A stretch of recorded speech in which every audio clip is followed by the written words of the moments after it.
In today's modern society, everyone is seeking after Mr. Right. Do you have your Mr. Right? Or are you looking for the wrong person because Mr. Right may be right in this moment, but in the next moment, he will be Mr. Wrong? So, ladies, women, female, does Mr. Right exist? If that is something that you want to hear more about, as we discuss a little thoroughly after considering the idea of the soulmate concept, let us get into it and join us on the inside. Thank you for joining us on the inside on Wife Only as we will dive deep into Mr. Right. Is Mr. Right right for you in all season? Now, to navigate you through the experience is Kareem Ainsley, the wife lifestyle strategist. Let us get in the meat of the matter of the meat that you came here to devour.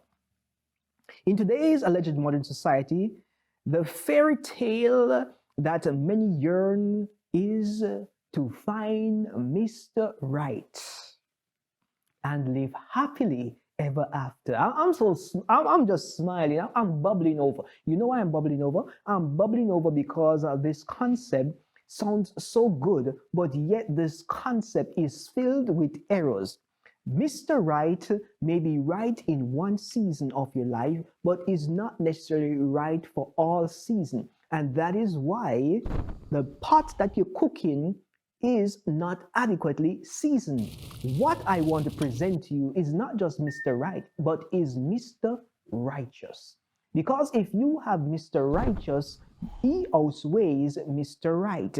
Because Mr. Righteous will be doing that which is not only right, but righteous, as he serves as an ambassador for his Maker and his King. And he is equipped and positioned to lead the family towards righteousness.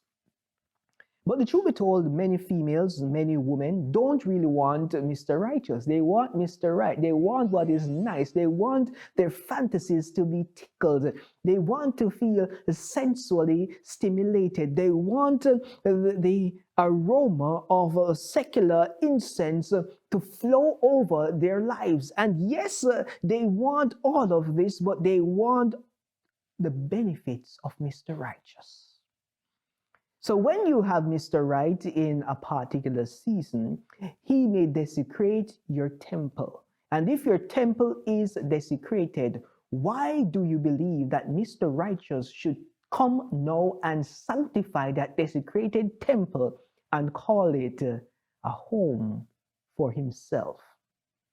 I want you to just think about these things momentarily, because when you go with Mr. Right in that season, you not only leave with bags, you leave with baggages, which needs to be unpacked, which needs to be torpid through, and that there is a delay in the progression that could have happened. And many persons don't like to live lives with delay. They want to move into the next thing. But in order for us to move into the next thing, we have to be positioned in such a way that we have the right concepts. The fairy tale ending does not exist. It is a fairy tale ending. And as such, I am going to insist and implore you not to live your life based on the fantasies that you have been sold. This is why many relationships fail, because when we come to the real world, we realize that what is purported on the television screen is not reality. These persons are paid actors, they are entertainers. But your life is not an entertainment studio, so you must live your life because you only have one life to live. So you must live it to the fullest of your capabilities, doing that which is right and righteous. Many persons want to do what is right, but they don't want to do what is righteous. And sometimes they feel that the righteous man will constrain them, will restrain them, will prevent them from enjoying life. But righteousness and submission under righteousness is actually protection. Because some of the things that other persons experience, you don't have a need to experience it. And that there is something that everyone needs to get into their mind. So they live happily ever after. That is a fairy tale many single people are looking for. It is when the single individual falls into the clutches of this dating culture, which insists that they find their perfect match or soulmate, that they run into a lot of trouble. The mere fact that you have to be looking for someone to complete you means that something is wrong with your foundation. You are not incomplete. I've always heard the concept of sharing things 50-50. If I carry 50% of myself into the relationship, who is receiving the other 50%? If you carry 50%, who is receiving your other 50%? So we are seeing that there's a half-hearted entry into the relationship. Hence, the relationship is bound to actually fail because one person may not be able to give the 50%, they give 49%, and then that there is a recipe for disaster because no, you don't have 100%, you have 99%, and that 99% is a deficit. If both persons are 1 and 1 and you carry the 1 times 1, you get 1. So if one leave, you're still 1. So we have to understand to position ourselves so that we can operate from a position of strength and make strategic decisions which will be beneficial not only for now but for the time that is to come. This has caused many well-thinking Christians to be puzzled and scratching their heads. Where is my soulmate? Where is Mr. Right? Where is the man of my dream? I thought that God was going to give me the perfect husband. No. Where in the Bible does it say that there is a soulmate out there for every man and every woman? The Bible never stated that God has one special someone for you. In the Garden of Eden, God created Adam a suitable companion, right? So the woman was to complement the man, not to compete with the man. And when we have women trying to compete with men, then that is where the problems come in. Because the man has his roles and his responsibility, the woman has her portfolio in which she needs to manage and maintain, but the two cannot be overlapping when there is no proper communication, because that there is going to create seeds of discord. The woman is the helpmeet, which is very important to a man. Any man that has a good woman, wife we're speaking about, is a man that will cherish that woman. And you have to understand, when a man has a good woman, he doesn't want anything to happen to her. He is so protective of her because he knows that he can rely on her with absolute certainty. And I don't know if you want to be a good wife, because if you don't want to be a good wife, I think that this is where you should just call it a day and just stop watching, stop enjoying the commentary and the guidance. But if you want to be a good wife, this is the place that you need to be, because we are going to be breaking down simple concept that they don't teach, but everybody needs to know if they're going to engage into a marriage relationship.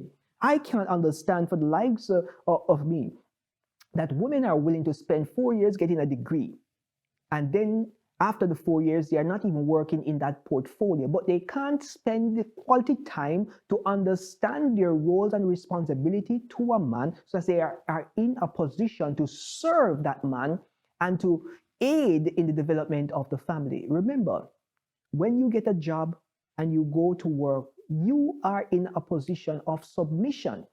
You may say you're not submitting to any man, but when you go to work for a company, you are actually submitting to whosoever owns the company, whosoever sets the rules. So submission is important for your protection, yes, and so that the company can operate smoothly. Why is it that you are more comfortable as a woman to submit to a boss, but you're not willing to submit to your husband?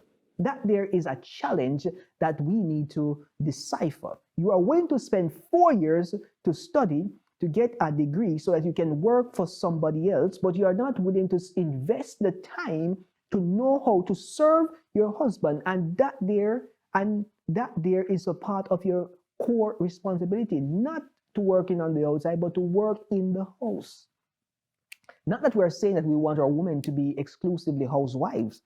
We don't necessarily are saying that. We want them to be able to work outside the house, enjoy their vocation. But what we are saying is that if you're willing to submit on the outside, why is it so difficult for you to submit on the inside, where you have your core duties and responsibility?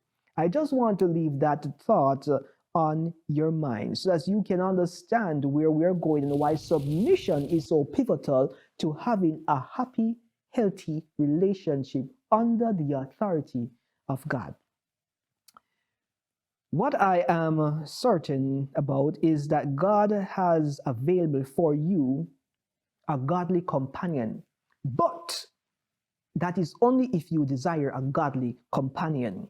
The problem with the soulmate concept is that in addition to the errors and the idolatrous practices promoted, it shifts the balance from having God's principle at the center while trying to accomplish the goal apart from the wisdom of God.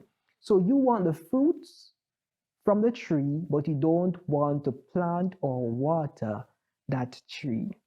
This attempt is bound to fail, but do not allow yourselves to be deceived by the sensationalization of this concept. Your first priority is to submit to God and allow Him to lead you to someone in the direction of that which is possible, while allowing you to make the choice to see if there is a fit in accordance to His blueprint. In the next sitting, we're going to be looking at some scripture which validate and substantiate the premise on which we are discussing this concept.